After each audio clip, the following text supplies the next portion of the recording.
আল্লাহর নবী পাহাড়ের উঁচুতে মা খাদিজা রাদিয়াল্লাহু তাআলা আনহা এই 3-3.5 কিলোমিটার রাস্তা পাড়ি দিয়ে এক হাতে খাবার নিয়া আর এক হাতে হুজুরের জন্য পানি নিয়া তিনি যখন বিরাট বড় রাস্তা, বন্ধুর পথ, কোথাও উঁচু কোথাও নিচু, পাহাড়ের টিলা, এগুলিকে পাড়ি দিয়ে এরপরে যখন পাহাড়ের উপরে উঠতেছে, খাদিজা যখন আপনার কাছে এসে যাবে, আল্লাহ রাব্বুল আলামিনের পক্ষ থেকে আপনি হযরতে খাদিজাকে রহমতের সালাম দিয়ে দিবেন আর আপনি বলবেন, ও খাদিজা ইন্নাল্লাহা ইয়াকরাউহাস সালাম। আপনি খাদিজা আসার পর বলবেন, আল্লাহ রাব্বুল আলামিন খাদিজার জন্য সালাম পাঠিয়েছেন। একটা মহিলাকে আল্লাহর পক্ষ থেকে সালাম দেওয়া, আল্লাহু আকবার বলেন। আল্লাহ রাব্বুল আলামিন সালাম দিয়েছেন, আল্লাহু আকবার বলেন না। আর 2 নম্বরের শুভ সংবাদ হলো হযরতে খাদিজার তার স্বামীর খেদমতে, তার আচার আচরণে, ঈমানে আর আমলে খুশি হয়ে আল্লাহ রাব্বুল আলামিন আমাকে বলতে বলেছেন, ওয়ালাহা বাইতুম মিন কাসাবিন ফিল জান্নাহ। আল্লাহ রাব্বুল আলামিন জান্নাতের ভিতরে মণি মুক্তা জওহর দিয়া হযরতে খাদিজার জন্য বিরাট বড় একটা বালাখানা তৈরি করে রেখেছেন। আল্লাহ পাকের দরবারে আমরা আবারও বলি আলহামদুলিল্লাহ।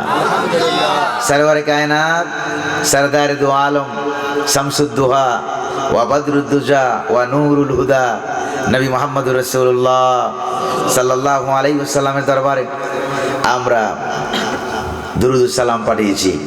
আল্লাহ পাক যেন দয়া করে, মেহেরবানি করে আমাদের দুরূদ সালাম খানাকে সোনার মদিনার সবুজ গম্বুজের নিচে হুজুরের রওজা মুবারকে পৌঁছাইয়া দিন। আমরা বলি আমিন, আরো জোরে বলি না আমিন। প্রিয় ভাইরা আমার, আজকের মাহফিলে আসতে পেরে আপনারা খুশি না বেজার? কম না বেশি? বেশি খুশি হয়েছেন, কারণ আজকের মাহফিলে আপনাদের এখানে সরকারের কাছ থেকে কোনো অনুমতি আনা লাগে নাই। জোরে বলেন, লাগছে নাকি? এর আগে বিগত বহু বছর যাবত, 15 বছর 18 বছর অনুমতি লাগছে নাকি লাগে নাই? জোরে বলেন না, লাগছে কিনা? এই যে বিনা অনুমতিতে মাহফিল করলেন, এই যে আকাশের মালিক কে? জমিনের মালিক কে? তা আল্লাহর জমিনে আল্লাহ পাকের কোরআন থেকে কথা বলা হবে, নবী করিম সাল্লাল্লাহু আলাইহি সাল্লামের হাদিস থেকে কথা বলা হবে। সেখানে যারা অনুমতি বাধ্য করেছে, আল্লাহ পাক কালের আবর্তনে তাদেরকেই সোনার বাংলাদেশে ঢুকার অনুমতি নিষেধ করে দিয়েছেন। জোরে বলেন ঠিক কিনা? প্রিয় ভাইরা আমার, ওরা কি আছে না দিল্লি পালাইছে? পালাইছে কোথায়? দিল্লি গিয়ে পালাইছে। অর্থাৎ কোরআনের সাথে, ইসলামের সাথে, দ্বীনের সাথে, উলামায়ে কেরামের সাথে যারা বেয়াদবি করে, আল্লাহ পাক ক্ষমতা থাকা সত্ত্বেও তাদেরকে কান ধইয়া এক দেশ থেকে আরেক দেশে পালাইতে বাধ্য করেন। জোরে কোন ঠিক না? আপনারা রাগটা করছেন না তো আবার?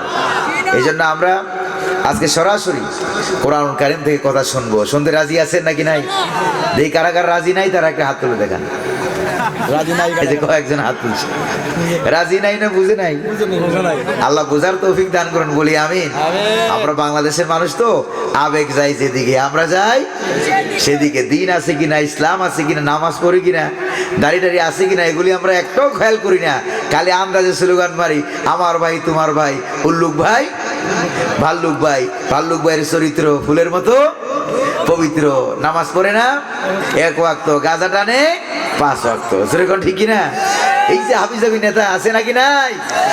এরাই তো আমাদের দেশে এতদিন আহা কোরআনের পাখি শহীদ আল্লামা সাইদি রহমতুল্লাহ আলাইহির কথা মনে পড়ে নাকি পড়ে না?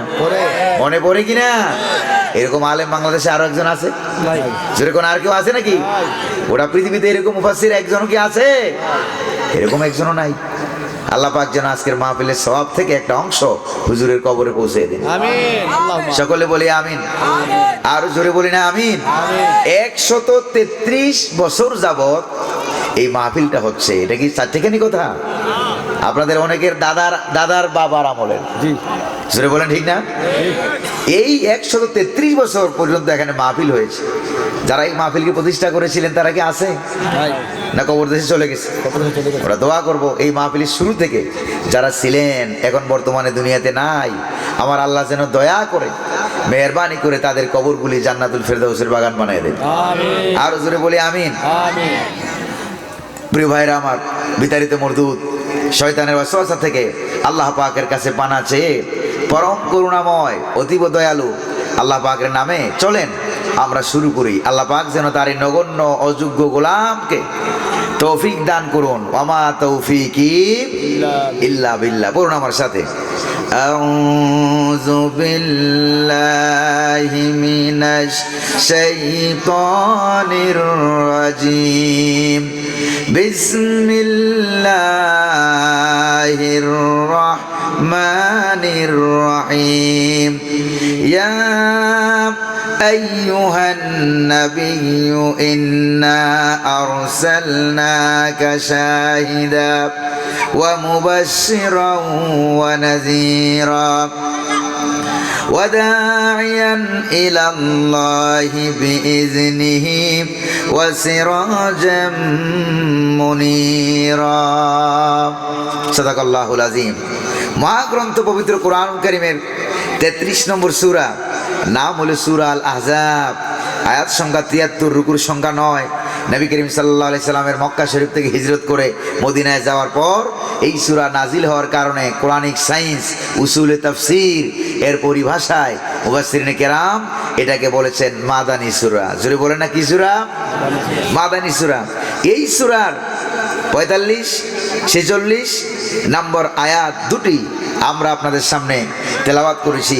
আমরা এই আয়াত থেকে কিছু কথা সংক্ষিপ্ত আকারে আমরা শুনতে চাই। আবারও তৌফিক কামনা করি, আল্লাহ যেন তৌফিক দান করেন, বলি আমিন। আর জোরে বলি না আমিন। প্রিয় ভাইরা, এবার আপনাদের কাছে আমি প্রশ্ন করি, এই যে এখন আমাদের হাতে যে কোরআন শরীফ আছে নাকি নাই? আছে। জোরে কোন না আছে নাকি নাই? এই কোরআন শরীফটা আল্লাহ পাক যখন নাজিল করেছিলেন তখন কি এরকম কাগজে নাজিল করেছেন নাকি মুহাম্মদ সাল্লাল্লাহু আলাইহি সাল্লামের কলবের ভিতরে নাজিল করেছেন? নাজিল হয়েছে কাগজে না কলবে? কলবে নাজিল হয়েছে। এটার নাজিল হওয়াটা দিয়েই বোঝা যায় যে কিয়ামত পর্যন্ত এই কোরআনটারে কেউ বিরোধিতা করে দুনিয়া থেকে শেষ করতে পারবে না। কারণ নাজিল কাগজে হয় নাই, কোথায় হয়েছে? কলবে হয়েছে। সেখান থেকে চুরি হওয়ার কোনো সম্ভাবনা নাই, হারিয়ে যাওয়ার, ডাকাতি হওয়ার, ছিনতাই হওয়ার, আবু জাহেল এটাকে ছিনাইয়া নিয়া বঙ্গোপসাগরে ফেলে দেওয়ার কোনো সুযোগ জোরে কোন না আছে নাকি? প্রিয় ভাইরা আমার, যারাই কোরআনের বিরোধিতা করেছে তাদেরকে আল্লাহ পাক দেখিয়ে দিয়েছেন, দুনিয়া থেকে বিদায় করে দিয়েছেন। জোরে বলেন ঠিক কিনা? আর আমরা 1500 বছর যাবত কোরআনের পক্ষে মুসলমানেরা আছে নাকি নাই? আছে। একটু ভালো করে খেয়াল করেন, আল্লাহ রাব্বুল আলামিন কোরআন কারীমকে তিনি নাজিল করেছেন। রাব্বুল আলামিন নিজেই তিনি বলে দিয়েছেন, ইন্না নাহনু নাযালনা যিকরা ওয়া ইন্না লাহু লাহাফিজুন। আল্লাহ রাব্বুল আলামিন বলেন, এই কোরআনকে নাজিল করেছি আমি, আর এটাকে সংরক্ষণ করার দায়িত্ব আমি রাব্বুল আলামিন আপন কুদরতি হাতের মুঠোয় নিয়ে নিলাম। নাজিল হয়ে গেল হুজুরের কলবে, একটা কলবে নাজিল হয়ে গেল, সেখান থেকে কলম লাগে নাই, কাগজ লাগে নাই, বিনা কলমে বিনা কাগজে সাহাবায়ে কেরামের লক্ষ কলবে যিনি ট্রান্সফার করে দিলেন তিনি কে? আরো জোরে বলেন না তিনি কে?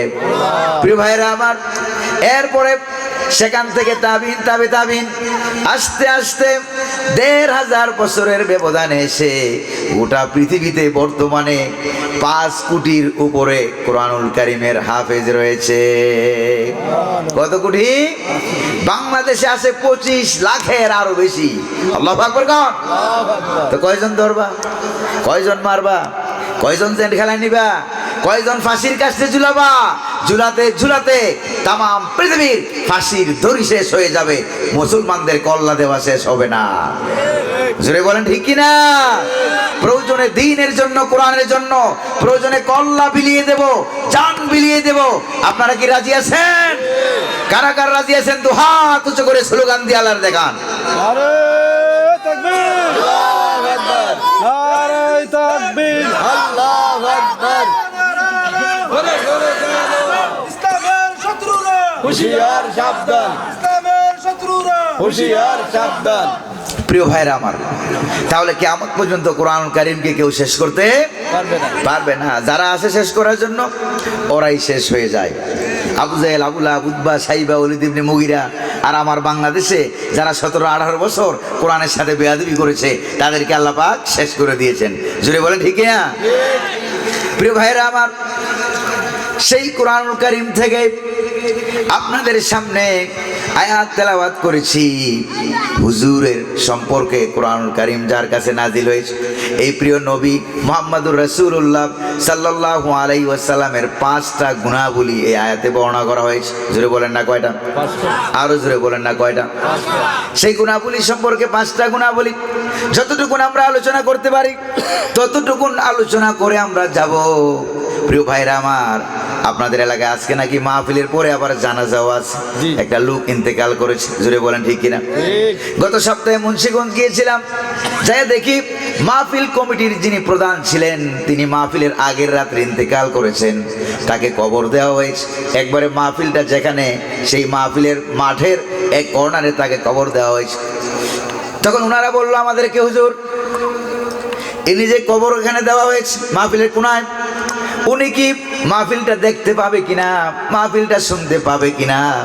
আমি বললাম, আমাদের বিশ্বাস, আমরা একজন ইমানদার হিসেবে বিশ্বাস করি তিনি ইমান নিয়ে দুনিয়া থেকে বিদায় হয়ে গেছেন, কারণ জীবনের শেষ কাজটা ছিল মাহফিল আঞ্জাম দেওয়া। ঠিক কিনা বলেন? তখন আমি বললাম, কবরের পাশে গিয়ে যদি কারো কবর জিয়ারত করা হয়, কবরে সালাম দেওয়া হয়, দোয়া কালাম পড়া হয়, দুরূদ শরীফ পড়া হয়, সূরা কেরাত পড়া হয়, দোয়া করা হয়, ওই কবরওয়ালা সালাম শুনতে পায়, কে এসেছিল তাকে দেখতেও পায়, আবার সালামের জবাবটাও দেয়, আবার কবর জিয়ারতের সওয়াব আল্লাহ তার কবরেও পৌঁছাইয়া দেয়। সুবহানাল্লাহ। তখন আমি বললাম, যেহেতু উনি আমাদের সামনেই আছেন, তাহলে উনি দেখতেও পাবেন, উনি শুনতেও পাবেন। জোরে বলেন ঠিক কিনা? এটা যিনি দেখান, যিনি শোনান, তিনি কে? আল্লাহ। আর জোরে বলেন না, তিনি কে? আল্লাহ। প্রিয় ভাইরা আমার, সে রব্বুল আলামিন তার হাবিবকে তিনি বলেছেন, ইয়া আইয়ুহান নাবিয়্যু ইন্না আরসালনাকা শাহিদা ওয়া মুবাশশিরান ওয়া নাযীরা। সুবহানাল্লাহ পড়েন। সুবহানাল্লাহ। এই দুনিয়াতে 1 লক্ষ 2 লক্ষ 24,000 পয়গাম্বর, যত নবী, যত রাসূলকে আল্লাহ পাক পাঠিয়েছেন, সবাইকে তিনি নাম ধরে ডেকেছেন। জোরে বলেন, ডাকছেন নাকি ডাকেন নাই? সবাইকে আল্লাহ পাক নাম ধরে ধরে ডেকেছেন। প্রিয় ভাইরা আমার, হযরত ইব্রাহিম আলাইহিস সালামকে আল্লাহ পাক বলেন, ওয়ানাদাইনাহু আইয়া ইব্রাহিম কদ সাদ্দাকতার রুয়া ইন্না কাযালিকা নাজজিল মুহসিনিন। সুবহানাল্লাহ কি বলা যায় না? সুবহানাল্লাহ। আল্লাহ পাক ডাক দিয়ে বলেন, ইয়া ইব্রাহিম, ও ইব্রাহিম। আবার হযরত নূহ আলাইহিস সালামকে আল্লাহ পাক ডাক দিয়েছেন, ইয়া নূহ। আদম আলাইহিস সালামকে আল্লাহ পাক ডাক দিয়েছেন, ইয়া আদম উসকুন আনতা ওয়া যাওজুকাল জান্নাহ। আছে কিনা কোরআনে? তারপর হযরত ইয়াহইয়া আলাইহিস সালামকে ডেকেছেন, ইয়া ইয়াহইয়া, ইয়া মূসা, ইয়া ঈসা, নাম ধরে ধরে ডেকেছেন। কিন্তু হযরত মূসা আলাইহিস সালামকে যখন আল্লাহ পাক ডেকেছেন, ইয়া মূসা, কোরআনে আছে নাকি নাই? ওয়া মা তিলকা বিয়ামিনিকা ইয়া মূসা। ও মূসা, তোমার ডান হাতে এটা কি? তোমার ডান হাতে এটা কি? জোরে কর না সুবহানাল্লাহ। মূসা আলাইহিস সালাম বললেন, লাঠি। তিনি বললেন, লাঠি। আল্লাহ বলেন, আলকিহা ইয়া মূসা। ও মূসা। আবার বললেন, ইয়া মূসা, হে মূসা, ছেড়ে দাও লাঠি। লাঠিটা যখন মূসা আলাইহিস সালাম ছেড়ে দিলেন, ছেড়ে দেওয়ার সঙ্গে সঙ্গে আগে ছিল লাঠি, এখন হয়ে গেল কি? বিরাট বড় এক সাপ হয়ে গেল। যে মাত্র সাপ হয়ে গেল, আচ্ছা বলতো দেখি, এই যে সভাপতি হোক, মেম্বার হোক, চেয়ারম্যান হোক, খতিব সাহেব হোক, হাফেজ সাহেব হোক, প্রধান বক্তা হোক, মুরব্বী হোক, পোলা হোক, যেই হোক, সাপ দেখলে ভয় লাগে না মানুষের? যেরকম আপনাদের ভয় লাগে নাকি লাগে না? সাপ দেখে মূসা আলাইহিস সালাম ভয় পেয়ে গেছে। হযরত মূসা আলাইহিস সালাম ভয় পেয়ে গেলেন। রব্বুল আলামিন বলেন, ও মূসা, খুযহা ওয়ালা তাখাফ সানুঈদুহা সিরাতাহাল উলা। মূসা ধরো, ভয় পাইও না। আল্লাহ বলছেন ধরো, ভয় পাইও না। এখন কি আর ভয় পাওয়া উচিত হবে? কোন মূসা আলাইহিস সালাম ধরলেন। ধরার সঙ্গে সঙ্গে আবার কি হয়ে গেছে? আবার লাঠি হয়ে গেছে। জোরে কোন সুবহানাল্লাহ। মুসা আলাইহিস সালাম কত কথা আল্লাহর সাথে বলতেন তুর পাহাড়ের উপরে, যেখানে আমি 4 বছর লেখাপড়া করেছি মিশরে। এই বিশ্ববিদ্যালয়ের নাম হলো আল আজহার বিশ্ববিদ্যালয়, মিশরের রাজধানী কায়রো শহরে, সেটার মেইন ক্যাম্পাস। সেই কায়রো শহর থেকে 600 কিলোমিটার রাস্তা উত্তরে। উত্তর কোনটা এটা না? জি জি জি জি 600 কিলোমিটার রাস্তা উত্তরে তুর পাহাড়, প্রায় 2টা জেলার মতো নিয়ে একটা পাহাড়, এত বড় বিরাট পাহাড়। সুবহানাল্লাহ। সুবহানাল্লাহ। এই তুর পাহাড়ে যখন উঠলাম, রাতের 1টা থেকে ওঠা আরম্ভ করেছি। 1টা থেকে উপরে উঠতে উঠতে উঠতে উঠতে ওইটা দেখি ফজরের আজান হচ্ছে। আল্লাহু আকবার। নামাজ পড়লাম সেখানে। নামাজ পড়ার পর দেখলাম ছোট্ট একটা গর্তের মতো দেখা যায়। বললাম যে ভাই এটা কি পাথরের পাহাড়? তো এটা হলো মুসা আলাইহিস সালাম এখানে দাঁড়াইয়া আল্লাহ পাকের সঙ্গে ডাইরেক্ট বিনা তারে কথাবার্তা বলতেন। আল্লাহু আকবার কোন। আল্লাহু আকবার। কথা বলতে গিয়ে কথা বলে, কত কথা বলে। এক পর্যায়ে রব্বুল আলামিনকে হযরত মুসা আলাইহিস সালাম ডাক দিয়ে বলেন, ও আল্লাহ, তুমি নাকি ঘুমাও না? সুবহানাল্লাহ বলেন। সুবহানাল্লাহ। আল্লাহ, আচ্ছা আল্লাহর কত কাছাকাছি হইলে আল্লাহর এই কথা বলা যায়? ডাক দিয়ে বলেন, আল্লাহ তুমি নাকি ঘুমাও না? এবার না ঘুমাইয়া কেমনে থাকো? এবার আল্লাহ পাক বলেন, মুসা, আমি যে ঘুমাই না এটা কি তোমার বিশ্বাস হয় না? মুসা আলাইহিস সালাম বলেন যে আল্লাহ, বিশ্বাস তো করি, কিন্তু বুঝি না না ঘুমাইয়া থাকো কেমনে। বুঝি না না ঘুমাইয়া থাকো কেমনে। আল্লাহ পাক বলেন, বিশ্বাস যেহেতু করো, তোমার আর বুঝাইতে কোনো অসুবিধা নাই। মুসারে 1 গ্লাস পানি নিয়ে তুর পাহাড়ের টিলার উপরে দাঁড়ায় থাকো। হযরতে মুসা আলাইহিস সালাম 1 গ্লাস পানি হাতে নিয়ে দাঁড়িয়ে আছেন, আর আল্লাহ পাক ঘুমকে বললেন, ঘুম, মুসারে গিয়ে ধর। আল্লাহু আকবার বলেন। এবার না ঘুমায় কোনো উপায় আছে? ঘুমের ট্যাবলেট লাগবে নাকি? লাগবে কোনো ট্যাবলেট? কোনো ট্যাবলেট লাগে নাই। মুসা আলাইহিস সালাম দাঁড়ায় দাঁড়ায় যেভাবে ছিল গ্লাস হাতে নিয়ে ঘুমায় গেছে। আচ্ছা ঘুমাইলে গ্লাস কি হাতে থাকবে? শরীরটা শিথিল হয়ে গেল, হাত শিথিল হয়ে গেল। গ্লাসটা হাত থেকে পড়ে টস করে পাথরের পাহাড়ের উপরে পড়ে গ্লাসও ভাঙলো, পানিও গেল, আমও গেছে, সালাও গেছে। ঠিক কিনা বলেন? ঠিক। এমন ভাবে যখন পড়ে গেল, রব্বুল আলামিন ঘুমকে বললেন, ঘুম, মুসাকে ছাড়ো। মুসা আলাইহিস সালাম সজাগ হয়ে এদিক সেদিক দেখে, কিরে গ্লাস কই? গ্লাস দি নাই, ভাঙে গেল গ্লাস, পানিও পড়ে গেছে। মুসা আলাইহিস সালাম তিনি তো ভয় পেয়ে যাচ্ছেন। আল্লাহ রাব্বুল আলামিন বলেন, মুসারে হতাশ হইও না, নিরাশ হইও না। মুসা, তাম পৃথিবী, 7 আকাশ আর 7 জমিন যে রব্বুল আলামিনের কুদরতি হাতের মুঠোয়, সে আল্লাহ যদি ঘুমাইয়া যায় তাহলে এই গ্লাসের মতো 7 আকাশ আর 7 জমিন ভেঙ্গে চুরমার হয়ে যাবে। আল্লাহু আকবার। তাহলে আল্লাহ ঘুমায়। আয়াতুল কুরসি পারেন না আপনারা? আয়াতুল কুরসির ভিতরে উল্লেখ করা হয়েছে, আল্লাহু লা ইলাহা ইল্লা হুয়াল হাইয়ুল কাইয়্যুম। পড়েন আমার সাথে, আল্লাহু লা ইলাহা ইল্লা হুয়াল হাইয়ুল কাইয়্যুম লা তাখুযুহু সিনাতুন ওয়ালা নাওম। আল্লাহ লা ইলাহা ইল্লাহু, তিনি ছাড়া কোনো ইলাহ নাই, কোনো আইনদাতা, হুকুমদাতা, বিধানদাতা কেউ নাই। কে ছাড়া? আল্লাহ ছাড়া। আল্লাহ ছাড়া। লা তাখুযুহু সিনাতুন ওয়ালা নাওম। ঘুম থাক দূরের কথা, ঘুমের আগে যে একটা দুর্বল ভাব, এটাও আল্লাহ পাকের কাছেই যাইতে পারে না। সুবহানাল্লাহ। আল্লাহ পাক বলেন, মুসা আলাইহিস সালামকে আল্লাহ পাক ডেকেছেন, ইয়া মুসা, বারবার ডেকেছেন। প্রিয় ভাইরা আমার, কিন্তু আমার আপনার নবী, আখিরি জামানার পয়গম্বর নবী মুহাম্মদুর রাসূলুল্লাহ সাল্লাল্লাহু আলাইহি ওয়াসাল্লামকে আল্লাহ পাক হুজুরের দুনিয়াতে থাকাকালীন একবারের জন্য আল্লাহ বলেন না ইয়া মুহাম্মদ, বলছেন না ইয়া মুহাম্মদ বলে একটা ডাক দেন নাই? সুবহানাল্লাহ। একবারও নিজে তো ডাক দিলেন না। আবার কিয়ামত পর্যন্ত যত বনি আদম এই পৃথিবীতে আসবে, কুরআনুল কারীম আয়াত নাজিল করার মাধ্যমে আল্লাহ পাক বুঝাইয়া দিলেন, লা তাজআলু দুআআর রাসূলি বাইনাকুম কাদুআই বাযিকুম বাযা। ও আমার বনি আদমেরা, আদম সন্তানেরা, শোনো আমার বান্দারা, আমি আমার হাবিবকে নবী মুহাম্মদুর রাসূলুল্লাহ সাল্লাল্লাহু আলাইহি সাল্লামকে জীবনে কখনো একবার নাম ধরে আমি ডাকি নাই। তোমরা পরস্পর পরস্পরকে একজন আরেকজনকে যেরকম নাম ধরে ডাকাডাকি করো, খবরদার আমার হাবিবকে ওইরকম নাম ধরেও ডাকাডাকি করবা না। আল্লাহু আকবার। আল্লাহু আকবার। যে হাবিবকে আল্লাহ পাক জীবনে একবারও নাম ধরে ডাকলেন না, সেই হাবিবকে বাংলার জমিনে গালি দেওয়া হয়েছে। জোরে বলেন ঠিক কিনা? বাংলার জমিনে গালি দেওয়া হয়েছে। যারা গালি দিয়েছে নবীজিকে, যারা গালি দিয়েছে আল্লাহকে, যারা গালি দিয়েছে আজানকে, যারা আলেমদেরকে গালি দিয়েছে, অতীতের ইসলাম বিরোধী বিরুদ্ধেষী সরকারেরা তাদেরকেই ধরে ধরে জাতীয় পুরস্কার দিয়েছে। জোরে কোন ঠিক কিনা? আরো জোরে কোন ঠিক কিনা?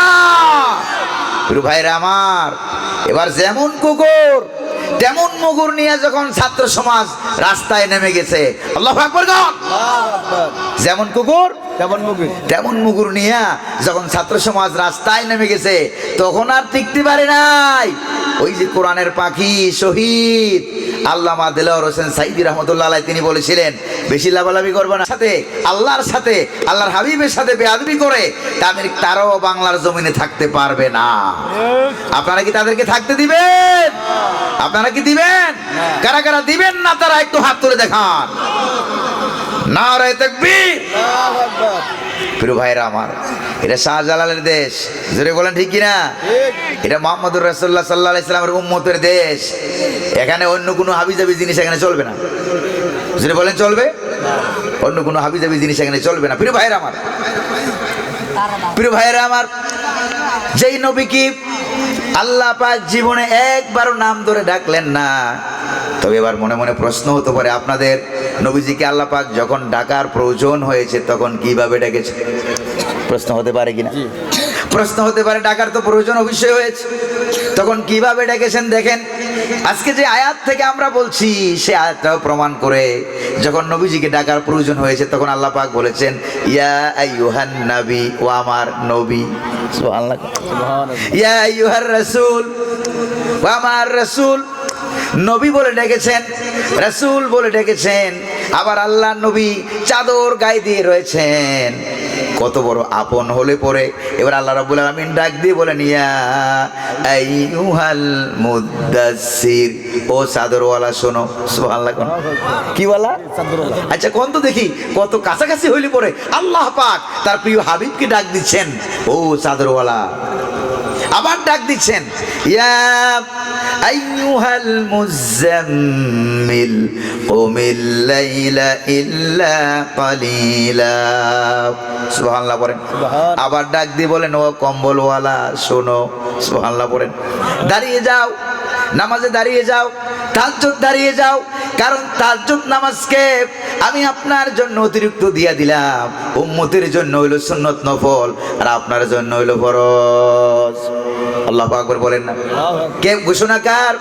ওয়া মিনাল লাইলি ফাতাহাজ্জাদ বিহি নাফিলাতাল লাক আসা আইয়াবআসাকা রাব্বুকা মাকামাম মাহমুদা। সুবহানাল্লাহ বলেন। আমি আপনাকে মাকামে মাহমুদ দিয়েছি, আপনি তাহাজ্জুদের নামাজ পড়েন, অবশ্যই আপনার রব আপনাকে পরকালে মাকামে মাহমুদ দান করবেন। আল্লাহু আকবার বলেন। আল্লাহু আকবার। প্রিয় ভাইরা আমার, নবীজিকে আবার যখন ডাকার প্রয়োজন হয়েছে তখন আল্লাহ পাক ডেকেছেন। তহা, ইশারা ইঙ্গিত, বন্ধু বন্ধুর মধ্যে ইশারা ইঙ্গিত আছে নাকি নাই? আছে। আবার কখনো বলেছেন তহা, কখনো বলেছেন ইয়াসিন ওয়াল কুরআনিল হাকিম। সুবহানাল্লাহ কইবেন না? এই যে আয়াতগুলি আপনারা শুনতেছেন, এই আয়াতগুলি কি মোল্লার না আল্লাহর? আল্লাহ। আরো জোরে কোন না, এই আয়াতগুলি কার? আল্লাহ। প্রিয় ভাইরা আমার, এরপরে আল্লাহ পাক বলেন, আমি আপনাকে পাঠিয়েছি ইন্না আরসালনাকা শাহিদা। নবীজির 1 নম্বর গুণ হলো শাহেদ, তিনি সাক্ষ্যদাতা। জোরে কোন সুবহানাল্লাহ। কিয়ামতের দিন তিনি সাক্ষ্য প্রদান করবেন। এমন কি হাদিস শরীফের ভিতরে এসেছে নবীজির উম্মতরাও সাক্ষ্য প্রদান করবেন। আল্লাহু আকবার বলেন না। আল্লাহু আকবার। কোরআনের মাধ্যমে সাক্ষ্য প্রদান করবেন। প্রিয় ভাইরা আমার, কেমনে সাক্ষ্যটা প্রদান করবেন একটু খেয়াল করেন। কি পরকালে হাশরের ময়দানে যখন অন্যান্য নবীদের উম্মতের বিচার হবে, কেউ কেউ যখন অস্বীকার করবে আল্লাহ আমি এটা করি নাই, আল্লাহ বলবেন করেছি। আল্লাহ বলবেন আমার কাছে সাক্ষী আছে। কে সেই সাক্ষী? ওই আমার সাক্ষী হলো মুহাম্মদুর রাসূলুল্লাহ এবং তার উম্মতেরা। জোরে কোন সুবহানাল্লাহ। মুহাম্মদুর রাসূলুল্লাহ এবং তার উম্মতেরা হলো আমার জন্য সাক্ষী। এবার মুহাম্মদুর রাসূলুল্লাহ সাক্ষ্য প্রদান করবেন, উম্মতেরা সাক্ষ্য প্রদান করবেন কেমনে? কোরআনে কারীমে রব্বুল আলামিন অন্যান্য নবীদের জীবনী ঘটনা বর্ণনা করেছেন না করেন নাই? করেছেন কিনা? বর্ণনা করেছেন। এইটা অনুযায়ী কোরআন পড়েছে, উম্মতেরা বলবে আমরা কোরআন পড়েছি। মুহাম্মদুর রাসূলুল্লাহ সাল্লাল্লাহু আলাইহি ওয়াসাল্লাম বলবেন আমার কাছে কোরআনের কারীমে আল্লাহ পাক যা যা নাজিল করেছেন এগুলির ব্যাপারে আমি সাক্ষ্য প্রদান করেছি। কারণ আল্লাহ রাব্বুল আলামিনের থেকে সত্যবাদী দুনিয়াতে আর কেউ আছে নাকি? জোরে বলেন না আছে? ওয়ামান আসদাকু মিনাল্লাহি কিলা। আল্লাহ থেকে সত্যবাদী আর কেউ নাইটাই। জোরে কোন আর কেউ আছে নাকি? আর কেউ নাই। প্রিয় ভাইরা আমার, এই জন্য আল্লাহ পাকের দরবারে শুকরিয়া বেশি বেশি করে আদায় করা দরকার। আল্লাহ পাক আমাদেরকে দয়া করে মেহেরবানি করে মুহাম্মদুর রাসূলুল্লাহ সাল্লাল্লাহু আলাইহি সাল্লামের উম্মত বানাইছে। সুবহানাল্লাহ। সুবহানাল্লাহ। নবীজি দোয়া করেছিলেন আল্লাহর কাছে কয়েকটা দোয়া। এর ভিতরে একটা অন্যতম দোয়া হলো আল্লাহ তাআলা অন্যান্য নবীদের উম্মতের মতো মাটি দশাইয়া তারপরে কি জানি বলে সমস্ত উম্মতকে একত্রে কখনো ধ্বংস করে দিবেন না।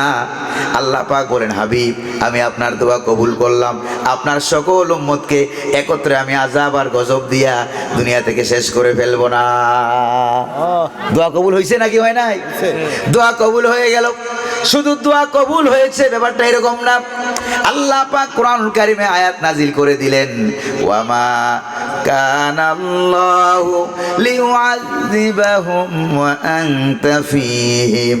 ও নবী, যেই উম্মতের ভিতরে আপনি আছেন এই উম্মতকে আমি কখনো সমূলে ধ্বংস করে আযাব দেব না।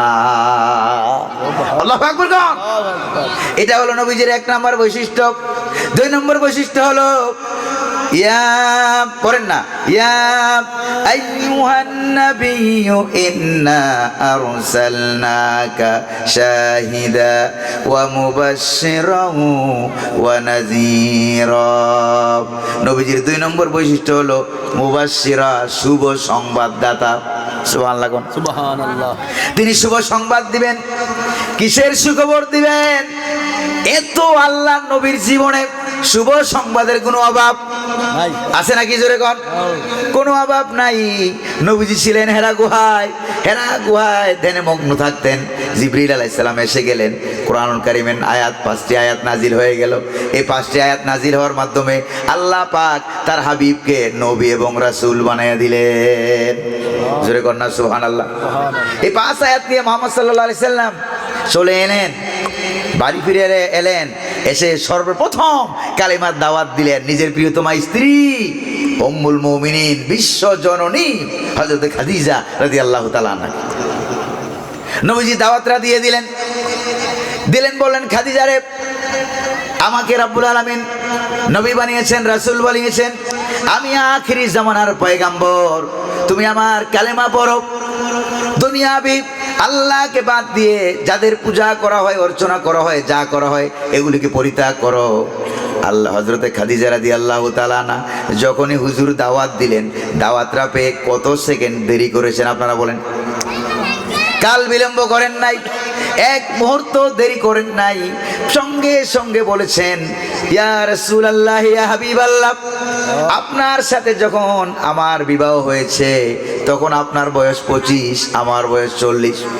এখন আপনার বয়স 40, আমার বয়স 55 হয়ে গেছে। এই 15 বছরের দাম্পত্য জীবনে স্বামী স্ত্রী সম্পর্ক করতে গিয়া যে চরিত্র আমি আপনার ভিতরে দেখেছি, আল্লাহর কসম এমন চরিত্র কখনো সাধারণ মানুষের হতে পারে না। সুবহানাল্লাহ কইবেন না? আরো জোরে কর না সুবহানাল্লাহ। আপনি আল্লাহর নবী, আপনি আল্লাহর রাসূল, এতে কোনো সন্দেহ নাই। নবী বললেন, খাদিজা আপনি কালেমা ঘোষণা করো। হযরতে খাদিজা বলেন, ইয়া রাসূলুল্লাহ, আপনাকে সাক্ষী রেখে আমি কালেমা ঘোষণা করে দিলাম, আশহাদু আল্লা ইলাহা ইল্লাল্লাহু ওয়াহদাহু লা শারীকা লাহু ওয়া আশহাদু আন্না মুহাম্মাদান আবদুহু ওয়া রাসূলুহু। সুবহানাল্লাহ পড়েন। নবী চলে গেলেন আবার হেরা পর্বতের গুহায়। মুহাম্মদ সাল্লাল্লাহু আলাইহি সাল্লামের বাড়ি যেখানে আপনারা হজ করতে গেছেন, কারা কারা তারা একটু হাত তুলে দেখেন তো। হজ উমরা মুহাম্মদ সাল্লাল্লাহু আলাইহি সাল্লামের বাড়ি এখানে গেছেন না? মুহাম্মদ সাল্লাল্লাহু আলাইহি সাল্লামের বাড়ি আর মা খাদিজা রাদিয়াল্লাহু তাআলার বাড়ি, এখান থেকে যেই পাহাড়ে কোরআন নাজিল হয়েছে, কোরআন কারীম নাজিল হওয়ার আগে এই পাহাড়ের নাম ছিল জাবাল। পাহাড়ের নাম ছিল কি? জাবাল মানে পাহাড়, মাউন্টেন, সাধারণ পাহাড়। কিন্তু যখন থেকে কোরআন নাজিল হয়ে গেল তখন থেকে এই পাহাড়ের নাম হয়ে গেল নূর। সুবহানাল্লাহ। কি হয়ে গেল? নূর। ছিল একটা গুহা, এটার নাম হয়ে গেল হেরা গুহা, আলোকিত গুহা। সুবহানাল্লাহ পড়বেন না? মা খাদিজা রাদিয়াল্লাহু তাআলা আনহার বাড়ি থেকে সেই পাহাড়ের দূরত্ব প্রায় 3 থেকে 3.5 কিলোমিটার। এখন না রাস্তা হয়েছে, গাড়ি দিয়ে যাওয়া যায়। সেই কালে কোনো রাস্তাঘাট ছিল না, কোনো রাস্তা নাই, কোনো ঘাট নাই। আল্লাহর নবী পাহাড়ের উঁচুতে, মা খাদিজা রাদিয়াল্লাহু তাআলা আনহা এই 3-3.5 কিলোমিটার রাস্তা পাড়ি দিয়ে এক হাতে খাবার নিয়া আর এক হাতে হুজুরের জন্য পানি নিয়া তিনি যখন বিরাট বড় রাস্তা, বন্ধুর পথ, কোথাও উঁচু কোথাও নিচু, পাহাড়ের টিলা, এগুলিকে পাড়ি দিয়ে এরপরে যখন পাহাড়ের উপরে উঠতেছে, আল্লাহু আকবার বলেন না, পাহাড়ের উপরে উঠতেছে। 2015 সালে যখন আমি এই পাহাড়ের উপরে উঠেছিলাম তখন আমার মতো যুবক ছেলের উঠতে সময় লাগেছে প্রায় 45 মিনিট। 3 বার রেস্ট নেওয়া লাগছে। কয়বার? উপরের দিকে উঠতে প্রায় 45 মিনিট সময় লাগে। প্রিয় ভাইরা আমার, মা খাদিজা রাদিয়াল্লাহু তাআলা আনহা এক হাতে খাবার আর এক হাতে পানি নিয়া হুজুরের জন্য, নিজের প্রিয়তম স্বামীর জন্য তিনি কি করতেছেন? উপরের দিকে উঠতেছেন। হযরত জিবরিল আলাইহিস সালাম এসে গেছেন। আল্লাহু আকবার বলেন। এসে বললেন যে, ইয়া রাসূলুল্লাহ, ইয়া হাবিবাল্লাহ, অন্যান্য দিনের মতো আজকে আমি আর দেরি করব না, বিলম্ব করব না। তবে আমি দেখেছি উপর থেকে, আকাশ থেকে আমি দেখেছি মা খাদিজা রাদিয়াল্লাহু তাআলা আনহা আপনার জন্য খাবার পানি নিয়ে অনেক কষ্ট করে পাহাড় বেয়ে বেয়ে উপরের দিকে উঠতেছেন। আরেকটু জোরে করুন আল্লাহু আকবার। না জানি অনেক মনের অনেক কথা আপনার সাথে বলবে, শেয়ার করবে, এই জন্য আমি আপনার কাছে আজকে বেশি দেরি করব না। তবে খাদিজা যখন আপনার কাছে এসে যাবে, আল্লাহ রাব্বুল আলামিনের পক্ষ থেকে আপনি হযরতে খাদিজাকে রহমতের সালাম দিয়ে দিবেন। আর আপনি বলবেন, ও খাদিজা, ইন্নাল্লাহা ইয়াকরাউহাস সালাম। আপনি খাদিজা আসার পর বলবেন, আল্লাহ রাব্বুল আলামিন খাদিজার জন্য সালাম পাঠিয়েছেন। আপনারা কি সহজ মনে করেন একটা মহিলাকে আল্লাহর পক্ষ থেকে সালাম দেওয়া? আল্লাহু আকবার বলেন। আল্লাহ রাব্বুল আলামিন সালাম দিয়েছেন। আল্লাহু আকবার বলেন না? আর 2 নম্বরের শুভ সংবাদ হলো হযরতে খাদিজার তার স্বামীর খেদমতে, তার আচার আচরণে, ঈমানের আমলে খুশি হয়ে আল্লাহ রাব্বুল আলামিন আমাকে বলতে বলেছেন, ওয়ালাহা বাইতুম মিন কাসাবিন ফিল জান্নাহ। আল্লাহ রাব্বুল আলামিন জান্নাতের ভিতরে মণি মুক্তা জওহর দিয়া হযরতে খাদিজার জন্য বিরাট বড় একটা বালাখানা তৈরি করে রেখেছেন। আল্লাহু আকবার বলেন না? মুহাম্মদুর রাসূলুল্লাহ শুভ সংবাদ দিয়ে দিলেন। কারণ যিনি আগে, সবার আগে যিনি ইসলাম গ্রহণ করলেন, তিনিই তো সবার আগে শুভ সংবাদ পাওয়ার কথা। জোরে কন্যা সুবহানাল্লাহ। এই জন্য আল্লাহ রাব্বুল আলামিন তার হাবিবকে বলেছেন, ইয়া আইয়ুহান নাবিয়্যু ইন্না আরসালনাকা শাহিদা ওয়া মুবাশশিরান ওয়া নাযীরা ওয়া দা'iয়ান ইলাল্লাহি বিইজনিহি ওয়া সিরাজাম মুনীরা। সুবহানাল্লাহ বলবেন না? প্রিয় ভাইরা আমার, নবীজিকে আল্লাহ পাক শুভ সংবাদ দিয়ে দিলেন। শুভ সংবাদ কি একটাই শুনবেন না আরো শোনা দরকার আছে? আরো শোনা দরকার আছে নাকি নাই? এবার দ্বিতীয় শুভ সংবাদ শোনেন। এক নম্বর শুভ সংবাদ হলো হযরত খাদিজার প্রতি। প্রিয় ভাইরা আমার, মা খাদিজার কথা এখানে আরেকটু বাড়ায় বলি। প্রিয় ভাইরা আমার, হযরত খাদিজা রাদিয়াল্লাহু তাআলা আনহা যতদিন দুনিয়াতে বেঁচে ছিলেন, আল্লাহর নবী ততদিন দ্বিতীয় কোনো বিবাহ শাদীতে তিনি করেন নাই। আর যত দুনিয়া থেকে যখনই চলে গিয়েছেন, আল্লাহর নবী হযরত খাদিজার জন্য প্রতি তাহাজ্জুদের পরে পরেই দোয়া করতেন। মা আয়েশা ডাক দিয়ে বলে, ইয়া রাসূলুল্লাহ, ইয়া হাবিবাল্লাহ, আপনার জীবনে কখনো কি আপনি তার চাইতে ভালো স্ত্রী পান নাই, কুমারী স্ত্রী পান নাই? তার জন্য 40 বছরের একটা বৃদ্ধা মহিলাকে আপনি বিবাহ করেছেন, এখনো আপনি তাকে ভুলতে পারেন না। নবীজি রাগ করে বললেন, শোনো রে আয়েশা, আমার খাদিজার প্রতি কখনো এরকম বিরূপ মন্তব্য করবা না, কখনো এরকম মন্তব্য করবা না। কারণটা কি? কারণ হলো তোমরা সকলে আমার সুখের দিনের স্ত্রী, আর খাদিজা ছিল আমার দুঃখের দিনের স্ত্রী। খাদিজা ছিল আমার দুঃখের দিনের স্ত্রী। যখন মক্কা নগরীতে আমি মুহাম্মদের কোনো জায়গা ছিল না, কোনো স্থান ছিল না, খাদিজা ইসলাম গ্রহণ করার সঙ্গে সঙ্গে খাদিজা বলেছে, শুধু আমার জান নয়, আমার জীবনে যত ধন সম্পদ আল্লাহ পাক দিয়েছেন সবগুলো আপনার কদম মুবারকে উৎসর্গ করে দিলাম। দিন ইসলামের কাজ করে যত গভীর রজনী হোক না কেন, যখনই আমি ঘরে ফিরেছি, আল্লাহ নবী বলেন, যখনই আমি ঘরে ফিরেছি, কখনো দরজার কিনারে দাঁড়াইয়া কখনো খাদিজা খাদিজা বলে 2 বার ডাক দেওয়া লাগে না, মাত্র 1 বার ডাক দিয়েছি। ডাকের সঙ্গে সঙ্গে দরজা খুলে যেত। আমি বলতাম, খাদিজা তুমি কি ঘুমাও না? একবার, কোনোদিন তো 2 বার ডাক দেওয়া লাগলো না।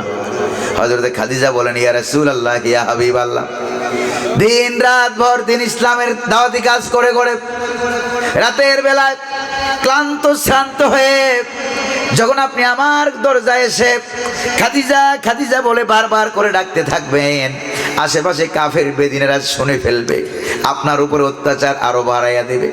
এই ভয়েতে আমি খাদিজা আপনি ঘরে ফেরার আগ পর্যন্ত নিজের বিছানার সাথে পিঠ না লাগাইয়া, দরজার সাথে পিঠ লাগাইয়া দাঁড়াইয়া দাঁড়াইয়া ঘুমাইতাম। আল্লাহু আকবার বলেন। ওরাই তো পাইবে দুনিয়াতে জান্নাতের শুভ সংবাদ। জোরে বলেন ঠিক কিনা? প্রিয় ভাইয়েরা আমার, প্রিয় ভাইয়েরা আমার, এই জন্য আল্লাহর নবী হযরত খাদিজা রাদিয়াল্লাহু তাআলা আনহাকে সর্বপ্রথম তিনি জান্নাতের শুভ সংবাদটা দিয়ে দিলেন। এরপরে ইসলাম গ্রহণ করলো হযরত খাদিজার পরে যেই ব্যক্তি, ওই ব্যক্তিটার নাম কি আপনারা বলতে পারবেন? ওই ব্যক্তির নাম কি?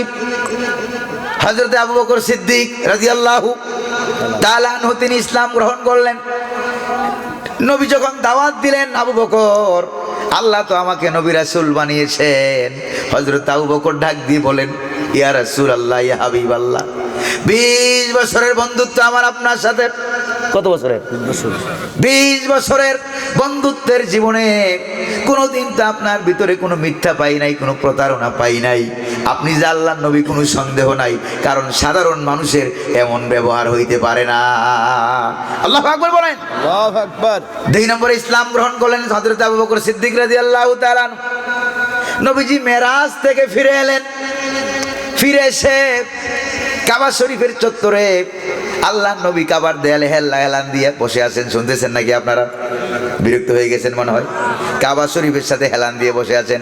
আবু জাহেল দৌড়ে এসে বলল, ভাতিজা মুহাম্মদ, প্রত্যেক দিন তো নতুন নতুন কথা কও, আজকে কোনো নতুন খবর আছে? মুহাম্মদ সাল্লাল্লাহু আলাইহি সাল্লাম বলে, চাচা, আজকে নতুন খবর তো আছেই, সবচেয়ে বড় খবর আছে।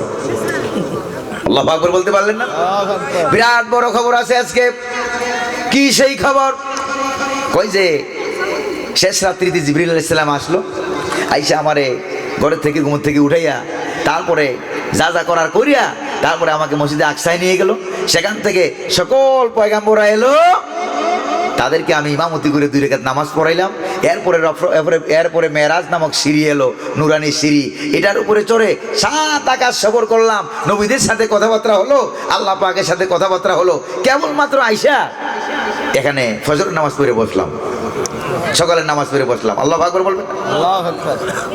এবার আবু জাহেল বলতেছে, ভাতিজা এতদিন তো আমরা মনে মনে ভাবতাম তুমি ভালো মানুষ, তোমার থেকে মানুষকে দূরে সরাবার জন্য আমরা তোমাকে খামোখাই পাগল বলতেছি, আজকে দেখি তুমি যে পাগল এতে কোনো সন্দেহ নাই। আচ্ছা ভাতিজা শোনো, যদি তুমি অনুমতি দাও, ঘটনা তুমি যেভাবে বলছো এটা আমি তোমার এলাকায় বলে বেড়াই।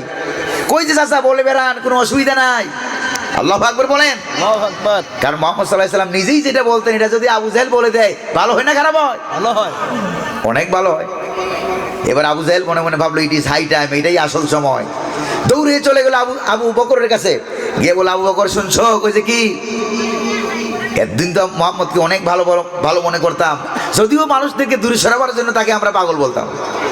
আজকে প্রমাণ হয়ে গিয়েছে মোহাম্মদ পাগল এবং বদ্ধ পাগল, কোনো সন্দেহ নাই। জোরে কোন নাউজুবিল্লাহ। আউযুবিল্লাহি মিন যালিক। কি হয়েছে, আমার নবীকে পাগল বলো কেন?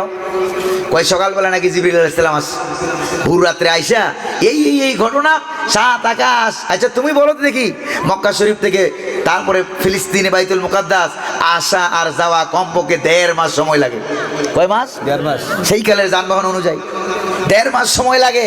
এবার এই 1.5 মাসের সময়টা, এই যে 1.5 মিনিটে কয়েক সেকেন্ডে, এইটা বাদ দিলাম, এরপরে আবার নাকি আসমানে গেছে, কথাবার্তা আল্লাহর সাথে কথাবার্তা বইলা মাত্র নাকি ফেরত আসছে। এটা কি একটা কথা হইল? সে মনে করলো আবু বকরকে মুহাম্মদুর রাসূলুল্লাহ থেকে কিভাবে দূরে সরানো যায়। হযরত আবু বকর ডাক দিয়ে বলে, আবু জাহেল রে, তুমি ঘটনা আমার কাছে যেরকম বর্ণনা করেছো, আমার প্রিয় নবী মুহাম্মদুর রাসূলুল্লাহ সাল্লাল্লাহু আলাইহি ওয়াসাল্লাম হুবহু এরকম বলেছে কিনা, নাকি তুমি বাড়িয়ে কমিয়ে বলেছো? আবু জাহেল বলেছে, কসম করে বলি আমি বাড়াইও নাই কমাইও নাই, আমি যা যা বলেছি মুহাম্মদ ঠিক তাই বলেছে। তারপরে মুহাম্মদ রাসূলুল্লাহ সাল্লাল্লাহু আলাইহি ওয়াসাল্লাম যদি ঘটনা বলে থাকেন, তাহলে হুজুর যা বলেছে তা সত্য। সুবহানাল্লাহ, যা বলেছে তা সত্য। কারণটা কি শোনো, ওয়া ইন্নামা নুসাদ্দিকুহু লিমা হুয়া আবাদু মিনহু নুসাদ্দিকুহু ফি খবরিস সামা। এতদিন পর্যন্ত কঠিনগুলি আমরা আগেই বিশ্বাস করে ফেলেছি। আল্লাহু আকবার বলেন। আল্লাহু আকবার। এতদিন মুহাম্মদুর রাসূলুল্লাহ নিজের চোখে দেখেন নাই, জিবরাইল আল্লাহ জিবরাইলকে বলেছেন, জিবরাইল হুজুরকে বলেছেন, মুহাম্মদুর রাসূলুল্লাহ জিবরাইল থেকে শুনে শুনে বলেছেন। এতদিন বিশ্বাস করাটা ছিল অনেক কঠিন, কঠিনটা আমরা আগে করে ফেলেছি। আজকে স্বয়ং মুহাম্মদুর রাসূলুল্লাহ সাল্লাল্লাহু আলাইহি ওয়াসাল্লাম নিজের চোখে সাত আকাশ, সাত জমিন, সিদরাতুল মুনতাহা, জান্নাত জাহান্নাম নিজের চোখে দেখে এসেছেন। ওইটা তো আগের তুলনায় বিশ্বাস করা আরো সহজ হয়ে গেল। আল্লাহু আকবার বলেন। এবার আবু জাহেল কয়, চাইলাম কি হইল কি? আর হইলটা কি? হিতে বিপরীত হয়ে গেছে। জোরে বলেন ঠিক না? ঠিক। চাইলাম কি আর হইল কি? আবু জাহেল এখানে কোনো খাবার দাবার পাই নাই, এখান থেকে পালিয়ে গেছে। এরপরে আবু বকর সিদ্দিক রাদিয়াল্লাহু তাআলা আনহু ছুটে চলে গেলেন মুহাম্মদ সাল্লাল্লাহু আলাইহি ওয়াসাল্লামের কাছে। যাই দেখে হুজুর কাবা শরীফের দেয়ালে হেলান দিয়ে নবীজি বসে আছেন। জিজ্ঞেস করলেন যে ইয়া রাসূলুল্লাহ, ইয়া হাবিবাল্লাহ, আবু জাহেল তো এই ঘটনা বলেছে, আপনি কি ওরকম বলেছেন? কইছে, হ্যাঁ আমার মেরাজ হয়েছে, আবু জাহেল যা বলছে সব সত্য। কয় তুমি কি বলেছো? আমি বলেছি আমার নবী যদি এরকম বলে থাকে হুজুরের কথা সত্য, এতে কোনো সন্দেহ নাই। আল্লাহু আকবার গান। নবীজি বলেন, আবু জাহেল, নবীজি বলেন, আবু বকর রে শোনো, তোমার জন্য একটা সুখবর আছে। আল্লাহু আকবার বলেন। আল্লাহু আকবার। তোমার জন্য শুভ সংবাদ আছে। সুখবর আছে কি জানো? তোমার জন্য সুখবর হলো, আজ এতদিন তুমি ছিলা শুধু আবু বকর, খালি আবু বকর, আজ থেকে তুমি শুধু আবু বকর না, আজ থেকে তুমি সিদ্দিক। আল্লাহু আকবার বলেন। আর জোরে করুন আল্লাহু আকবার। প্রিয় ভাইয়েরা আমার, এরপরে নবীজি মেরাজ থেকে এলেন, এসে হযরত বেলাল রাদিয়াল্লাহু তাআলা আনহুকে ডাক দিয়ে বলেন, বেলাল লাকা বুশরা, ও বেলাল তোমার জন্য সুখবর আছে। সুবহানাল্লাহ কন্যা, কি খবর? তোমার জন্য সুখবর আছে বেলাল, শোনো। হযরত বেলাল বলেন, ইয়া রাসূলুল্লাহ আমার জন্য কি সুখবর?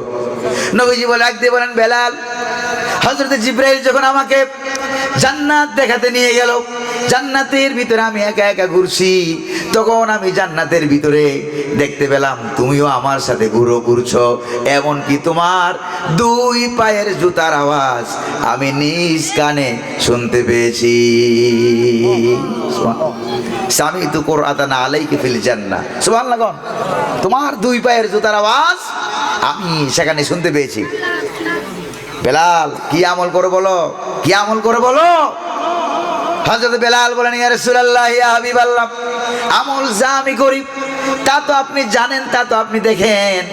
হুজুর, আপনার সামনে তো আমলগুলি করি, তবে গোপন আমল আছে। কি আমল আছে? গোপন আমল আছে। একটা গোপন আমল হলো, যখনই উজু ছুটে যায় আবার নতুন করে উজু করি, আর উজুর হেফাজতের জন্য 2 রাকাত তাহিয়াতুল উজু নামাজ পড়ে নেই। আল্লাহু আকবার বলেন। নবীজি বললেন, ফাবিহাযা বালাগা মা বালাগা। নবীজি বলেন, ও বেলাল, এর কারণেই আল্লাহ তোমাকে জান্নাত দান করেছেন। আল্লাহু আকবার বলেন। অথচ হযরত বেলাল রাদিয়াল্লাহু তাআলা আনহু তখন ইন্তেকাল করেন নাই। ইন্তেকালের আগেই নবী করিম সাল্লাল্লাহু আলাইহি সাল্লাম এরকম আরো অনেক সাহাবীকে তিনি জান্নাতে দেখেছেন। জোরে কোন সুবহানাল্লাহ, আরো জোরে কোন সুবহানাল্লাহ। প্রিয় ভাইরা আমার, এগুলি হচ্ছে সাহাবীরা যে জান্নাতে যাবে তার শুভ সংবাদের একটা নমুনা। সুবহানাল্লাহ কোন।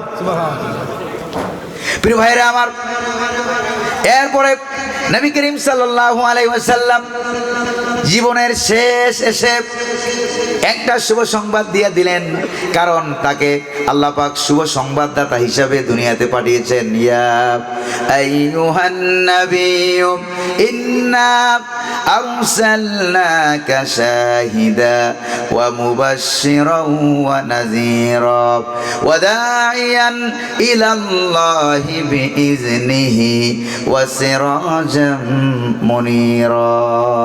সুবহানাল্লাহ পড়েন। বিরক্ত হয়ে গেছেন আপনারা? অসুবিধা হচ্ছে আপনাদের? প্রিয় ভাইরা আমার, এরপরে নবীজি বললেন, আল্লাহ পাক বলেন, হাবিব আপনি হইলেন শুভ সংবাদদাতা। হুজুরের জীবনের মাঝখানে যখন মক্কা ছেড়ে মদিনায় গেলেন, মসজিদে নববীতে খুতবা দেওয়ার জন্য দাঁড়ালেন। খুতবা দিতে গিয়ে এক পর্যায়ে একদিন আল্লাহ নবী ডাক দিয়ে বললেন, একাধারে 10 জন সাহাবীকে তিনি জান্নাতের শুভ সংবাদ দিয়েছেন। জোরে কোন সুবহানাল্লাহ।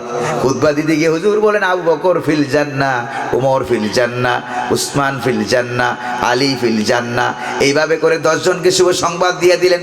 জোরে কোন সুবহানাল্লাহ। অর্থাৎ হযরত আবু বকর সিদ্দিক জান্নাতি, হযরত উমর জান্নাতি, হযরত উসমান জান্নাতি, হযরত আলী জান্নাতি রিদওয়ানুল্লাহি তাআলা আলাইহিম আজমাইন। 10 জন সাহাবীর নাম আল্লাহর নবী ডাইরেক্ট জান্নাতি বলে ঘোষণা করে দিলেন। জোরে কন্যা সুবহানাল্লাহ। প্রিয় ভাইরা আমার, এরপরে আল্লাহর নবী জীবনের সর্বশেষ শুভ সংবাদ শুনতে রাজি আছেন নাকি নাই? শুনতে রাজি আছেন নাকি নাই? জীবনের সর্বশেষ শুভ সংবাদ আল্লাহর নবী যখন দিয়ে দিলেন, মরজে মৌতে মুবতালা, কখনো হুশ কখনো বেহুশ। হযরত ফাতেমা রাদিয়াল্লাহু তাআলা আনহা কানতে কানতে পাগলের মতো হয়ে গেছে, বেকরার হয়ে গেছে। আল্লাহর নবী ডাক দিয়ে ইশারা করে বললেন, ফাতেমা আমার কাছে আসো। এসে বললেন, মা তুমি কেঁদো না, তোমার কান্না আমি সহ্য করতে পারি না। কানে কানে কি যেন বললেন, হযরতে ফাতেমার কান্না বন্ধ হয়ে গেল। মা আয়েশা রাদিয়াল্লাহু তাআলা আনহা ডাকে বলে, ফাতেমা তোমার আব্বা তোমার কানে কানে কি বললো? তোমার কান্না বন্ধ হয়ে গেল। হযরতে ফাতেমা ডাক দিয়ে বলে, ইয়া রাসূলুল্লাহ, ইয়া হাবিবাল্লাহ, আব্বা জান আমার কানে কানে ডেকে বলেছে, মা ফাতেমা তুই কান্দিস না, তোর চোখের পানি আমি সহ্য করতে পারি না। আমি মরে গেলে পরে তোকে শুভ সংবাদ দিয়ে যাই, আমার পরিবার পরিজনের ভিতরে সর্বপ্রথম তোমার সাথেই আমার সাক্ষাৎ হয়ে যাবে। আল্লাহ নবী ইন্তেকালের 6 মাস পর হযরতে ফাতেমা দুনিয়া থেকে বিদায় হয়ে গেলেন। প্রিয় ভাইরা আমার, হযরতে ফাতেমা বলেন, আল্লাহ নবী আমাকে আরেকটা শুভ সংবাদ দিয়েছেন। ও ফাতেমা আনতি সাইয়্যিদাতু নিসাই আহলিল জান্নাহ। ডাক দিয়ে বলে, ও ফাতেমা, আল্লাহ রাব্বুল আলামিন তোমাকে জান্নাতের সমস্ত নারীদের সরদারিনী বানিয়েছেন। হযরতে ফাতেমা ডাক দিয়ে বলে, ইয়া রাসূলুল্লাহ, আল্লাহ পাক তো এই কুরআনুল কারীমে ঘোষণা করেছেন, কুরআনুল কারীমে আল্লাহ পাক বলেছেন, ইয়া মারইয়াম ইন্নাল্লাহ আস্তাফাকি ওয়া তাহহারাকি ওয়াস্তাফাকি আলা নিসাইল আলামিন।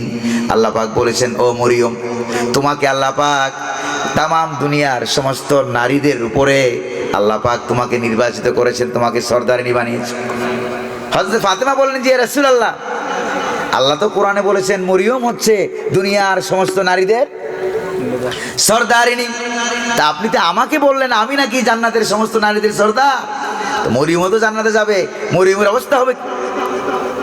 নবীজি তখন ডাক দিয়ে বলেন, শোনো রে ফাতেমা, হযরতে মরিয়মকে আল্লাহ পাক দুনিয়ার সমস্ত নারীদের সর্দারিনী বানিয়েছেন ফি আলামে জামানিহা, অর্থাৎ মরিয়ম যতদিন দুনিয়াতে বেঁচে ছিলেন ওই সময় দুনিয়াতে যত নারী ছিল তা শুধু তাদের জন্য হযরতে মরিয়ম সর্দারিনী।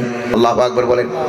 আর তোমাকে আল্লাহ পাক সর্দারিনী বানিয়েছে মা হাওয়া থেকে শুরু করে নিয়ে কিয়ামত পর্যন্ত যত মহিলা দুনিয়াতে আসবে আর যারাই জান্নাতি হবে, যেই নবীর উম্মতই হোক না কেন, যারাই জান্নাতে যাবে, জান্নাতের সমস্ত নারীদের সর্দারিনী আল্লাহ তোমারে বানিয়েছেন। জোরে করুন আল্লাহু আকবার, আর জোরে করুন আল্লাহু আকবার।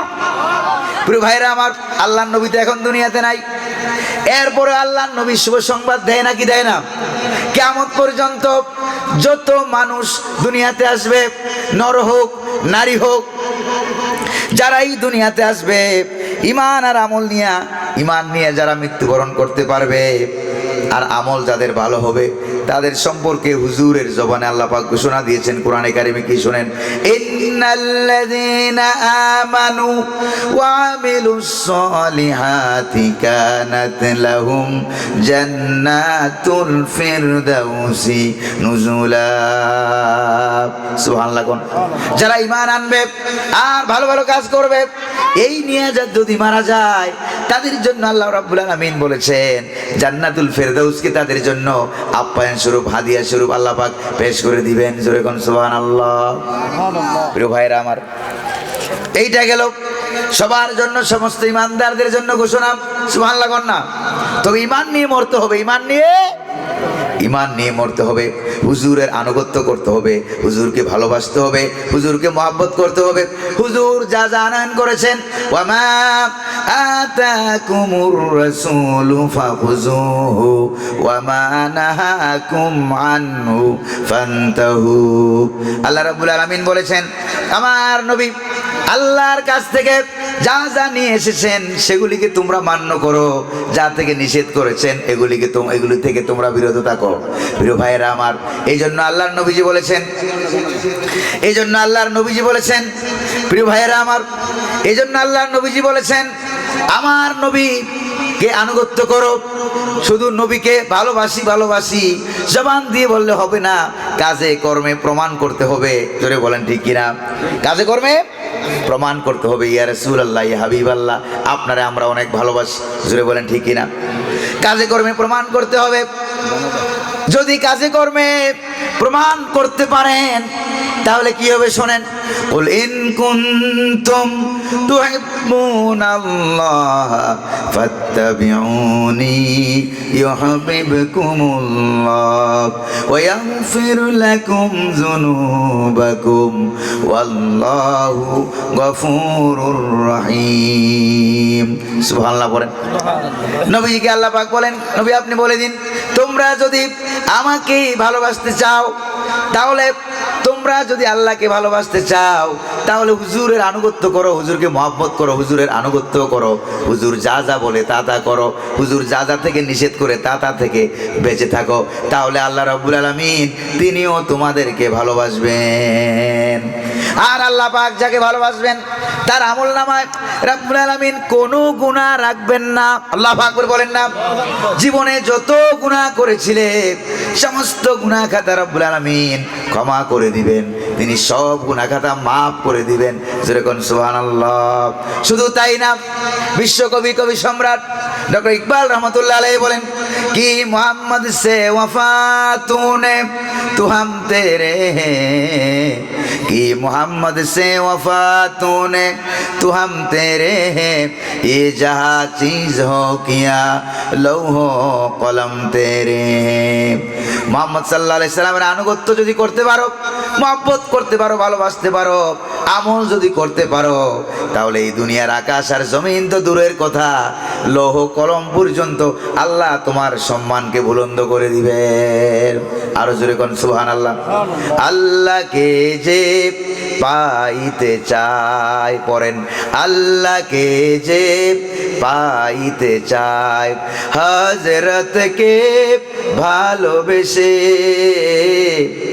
আরশ কুরসি লৌহ কলম আরশ কুরসি লৌহ কলম না চাইতে পেয়েছে সে হযরতকে ভালোবেসে আল্লাহকে যে পাইতে চাই ঠিক কিনা বলেন আমরা যদি আল্লাহকে পাইতে চাই হুজুরের আনুগত্য করতে হবে মুহাম্মদুর রাসূলুল্লাহ ছাড়া আল্লাহ পাওয়া যাবে না জোরে বলেন না যাবে নাকি যাবে না জোরে বলেন না যাবে নাকি প্রিয় ভাইরা আমার আল্লাহর নবী তো এখন দুনিয়াতে নাই এখনো তিনি শুভ সংবাদ দেয় নাকি দেয় না জোরে কোন দেন নাকি দেয় না মিশরে যেখানে আমি পড়েছি 4 বছর আলাদার বিশ্ববিদ্যালয় সেই মিশরের একজন বিখ্যাত বড় আলেম ছিলেন হযরত সৈয়দ কুতুব রহমতুল্লাহ আলাইহি নাম শুনেন নাই ফি জিলালিল কোরআন নামক তিনি তাফসীর লিখেছেন এই তাফসীর লেখার অপরাধে কোরআন দিয়ে কিভাবে পার্লামেন্ট হয়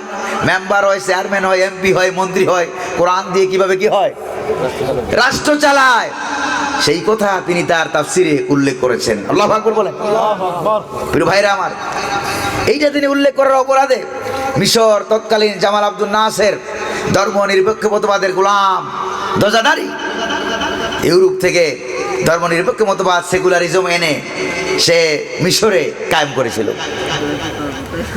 এবার এমন এই তাফসীর লেখার অপরাধে কিতাব লেখার অপরাধে তাকে গ্রেফতার করা হলো গ্রেফতার করে জেলখানায় পাঠানো হলো জেলখানায় পাঠাইয়া ক্ষুধার্ত পাগলা কুকুরকে তার রুমের ভিতরে ঢুকিয়ে দেওয়া হলো জামাল আব্দুল নাসের জেলার সাহেবকে টেলিফোন করেছেন জেলার জেলখানায় যাই দেখো কুকুরের সাথে কুকুর কেমন আচরণ করে যেরকম নাউজুবিল্লাহ এবার জেলার সাহেব বললো যে যাবো না ক্ষুধার্ত পাগলা কুকুর তো ঢুকিয়ে দিলাম সাইয়েদ কুতুবকে সিঁড়ি বিড়ে খাওয়ার জন্য কিন্তু ঘটনা তো গেছে উল্টাইয়া আল্লাহু আকবার বলেন আল্লাহু আকবার ঘটনা গেছে উল্টাইয়া কইছে কি কয় যে হযরত সৈয়দ কুতুব রহমতুল্লাহ আলাইহি জেলখানার রুমের ভিতরে সেজদার পড়ে আছে আল্লাহ পাকের কাছে দোয়া করতেছে সেজদায় পড়ে আছে আর ক্ষুধার্ত পাগলা কুকুর তার চতুর্দিক থেকে ঘুরে ঘুরে সিআইডির মতো পুলিশের মতো পাহারা দিচ্ছে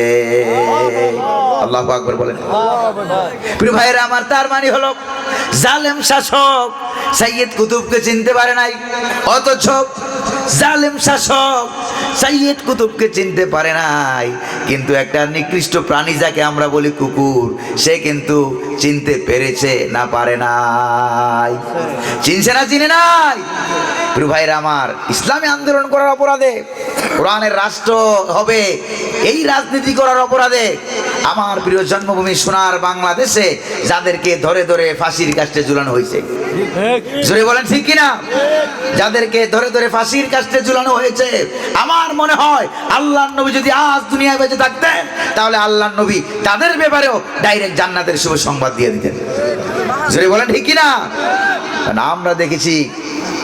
আমরা দেখেছি তারা যখন ফাঁসির মঞ্চে গিয়েছেন হাসি মুখে ফাঁসির মঞ্চ বরণ করে নিয়েছেন মনে হয় মৃত্যুর দিকে আগায় না আল্লাহর জান্নাতের দিকে আগায় আল্লাহু আকবার বলেন প্রিয় ভাইরা আমার এরপরে তার ফাঁসির রায় দিয়ে দেওয়া হলো শুনতেছেন নাকি আপনারা ফাঁসির রায় দিয়ে দেওয়া হলো তাকে ফাঁসি দিয়ে মেরে ফেলা হবে রাষ্ট্রদ্রোহী হিসাবে ফাঁসি দেওয়া হবে আর নোটিশ পাঠাইয়া দিল যদি প্রেসিডেন্টের কাছে ক্ষমা চাও তাহলে তোকে মাফ করে দেওয়া হবে এবার সাইয়েদ কুতুব রহমতুল্লাহ আলাইহি তিনি বললেন, মাজলুম আজীবন শুনে আসলাম মাজলুমের কাছে জালেমরা ক্ষমা চায়, মাপ চায়, যে অপরাধী সেই তো ক্ষমা চায়, কিন্তু আজকে মাজলুমকে ক্ষমা চাইতে হবে জালেমের কাছে, এমন ক্ষমা আমি চাইতে পারবো না। আল্লাহু আকবার। এরপরে তার বোন হামিদা হেলোয়ান নামক এলাকায় সাইয়েদ কুতুব রহমতুল্লাহ বাড়ি, কায়রো শহর থেকে দক্ষিণ দিকে, কোন দিকে? দক্ষিণ দিকে হেলোয়ান এলাকায়। সেখানে আমি বেশ কয়েক মাস সেখানে আমার যাতায়াত হয়েছিল। প্রিয় ভাইরা আমার, এরপরে হযরতে সাইয়েদ কুতুব রহমতুল্লাহ এর বোনের নাম হলো হামিদা।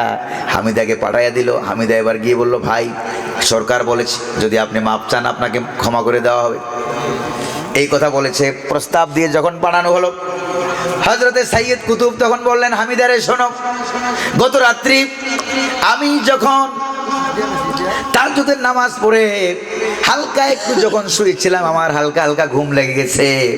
হঠাৎ করে দেখলাম আল্লাহর নবী মদিনার রাসূল সাল্লাল্লাহু আলাইহি ওয়াসাল্লাম, মদিনার রাসূল সাল্লাল্লাহু আলাইহি ওয়াসাল্লাম মদিনা শরীফ থেকে সাদা রঙের একটা ঘোড়ার উপরে সওয়ার হয়ে দৌড়াইয়া মিশরের জমিনের দিকে ঘোড়া দাবড়িয়ে আসতেছে। আমি একটা মরুভূমির পথে দাঁড়িয়ে আছি। আমি হুজুরকে দেখে সালাম দিলাম, আসসালামু আলাইকা ইয়া রাসূলুল্লাহ।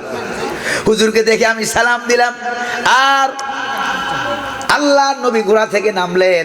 হুজুরের সাথে মুসাফা করলাম, কোলাকুলি করলাম। কোলাকুলি পর্যা করার এক ফাঁকে আল্লাহর নবী বললেন, ইয়া সাইয়েদ কুতুব হানি আনলাকা শাহাদা, তোমাকে আমি শাহাদাতের কনগ্রাচুলেশন, শুভ সংবাদ দেওয়ার জন্য আমি মদিনার রাসূল মিশর পর্যন্ত ছুটে এসেছি। আল্লাহু আকবার। তাহলে আল্লাহর নবী এখনো শুভ সংবাদ দেয় নাকি দেয় না? আর যারা ইসলামের বিরোধিতা যারা করে তাদের ব্যাপারেও আল্লাহর নবীর দুঃসংবাদ আছে নাকি নাই? জোরে বলেন না, আছে নাকি নাই? যেখানে আল্লাহ রাব্বুল আলামিন বলেছেন, ইয়া আইয়ুহান নাবিয়্যু ইন্না আরসালনাকা শাহিদা ওয়া মুবাশশিরাও ওয়া নাযীরা। নবীজির হুজুরের 3 নম্বর গুণ হলো নাযীরা, তিনি ভীতি প্রদর্শনকারী। জোরে কোন সুবহানাল্লাহ। তিনি ভীতি প্রদর্শনকারী। যারা ইসলাম মানে না, কোরআন মানে না, দ্বীনের সঙ্গে বিরোধিতা করে, তাদেরকে ভীতি প্রদর্শনকারী। প্রিয় ভাইরা আমার, বদরের যুদ্ধের আগে আল্লাহর নবী নিজের হাতের একটা লাঠি ছিল, এই লাঠিখানা নিয়ে বদরের প্রান্তরে চলে গেলেন। বদরের প্রান্তরে গিয়ে বুখারী শরীফের 2য় খণ্ড কিতাবুল মাগাজিতে এসেছে, জন্য আল্লাহর নবী জাহান্নামের দুঃসংবাদ দিয়েছেন। জোরে কোন ঠিক কিনা? তাহলে যারা কাফের, কুফরি করবে, দ্বীনের সাথে বাড়াবাড়ি করবে, ইসলাম মানবে না, কোরআন মানবে না, উলামায়ে কেরামদের সাথে যারা বিরোধিতা করবে, তাদের ব্যাপারে হুজুরের ডিক্লারেশন হলো, হুজুরের ঘোষণা হলো। কি ঘোষণা? হুজুরের ঘোষণা হলো তারা যখন মারা যাবে তাদেরকে জাহান্নামে নিক্ষেপ করা হবে। হুজুরে বলেন ঠিক কিনা? হুজুরে বলেন ঠিক কিনা? হুজুরে এরকম ঘোষণা দিয়ে গিয়েছে। প্রিয় ভাইরা আমার, এমন কি ভারতবর্ষে মুজাদ্দেদ আল্লাহর ওলি মুজাদ্দেদ আল ফেসানি রহমতুল্লাহ আলাই, নাম শুনেছেন নাকি শুনেন নাই? মুজাদ্দেদ আল ফেসানি রহমতুল্লাহ আলাই, তাকে সম্রাট আকবর যখন তাকে গ্রেফতার করলো, গ্রেফতার করে কেন করলো? কারণ সম্রাট আকবরের দরবারে যারাই ঢুকে মাথা নোয়া নোয়া ঢুকতে হয়, মাথা নত করে ঢুকতে হয়। মুজাদ্দেদ আল ফেসানি রহমতুল্লাহ আলাইয়ের জন্য তাকে যখন সম্রাট আকবরের দরবারের দাওয়াত দেওয়া হলো, সেখানে একটা গেট এত নিচু করে বানানো যে মাথা নোয়ানো ছাড়া ঢুকা সম্ভব না। আল্লাহর মাহবুব বান্দা হযরত মুজাদ্দেদ আল ফেসানি রহমতুল্লাহ আলাইহি তিনি এটা বুঝতে পারলেন। বুঝতে পেরে মাথা না নোয়াইয়া নিজের বাম ঠ্যাংটা নোয়াইয়া বাম পাটা আগে বাদশার দরবারে ঢুকাইয়া দিলেন। আল্লাহু আকবার বলেন না? প্রিয় ভাইরা আমার, বাম পা আমরা আগে কোন জায়গায় ঢুকাই? জোরে কন্যা, কোন জায়গায় ঢুকাই? বাথরুমে। জোরে বলেন ঠিক না? তার মানে মুজাদ্দিদ আল ফেসানি রহমাতুল্লাহ আলাইহি সম্রাট আকবরের দরবারকে বাথরুমের মতো গণ্য করলেন। জোরে বলেন ঠিক না? সম্রাট রাগ করলো, রাগ করে তাকে জেলখানার ভিতরে ঢুকাই দেওয়া হলো।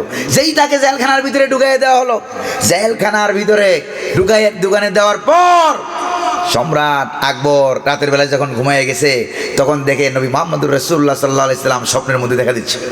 আছে না কিতাবে? জি। স্বপ্নের ভিতরে আল্লাহর নবী দেখা দিল।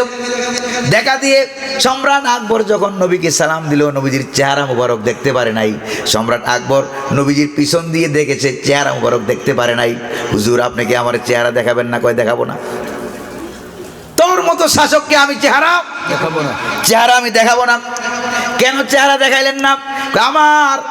আমার একজন খাঁটি উম্মতকে, আল্লাহর ওলি মুজাদ্দিদ হাসান ফেসানিকে জেলখানার ভিতরে আটকে রেখেছিস, এই জন্য আমি মদিনার রাসূল তোকে চেহারাটাও দেখাবো না। আল্লাহু আকবার বলেন। প্রিয় ভাইরা আমার, আমরা যে আমার নেতা তোমার নেতা, কাঁচামরিচ ধন্যবাদ আছে নাকি নাই? জোরে কোন না আছে নাকি নাই?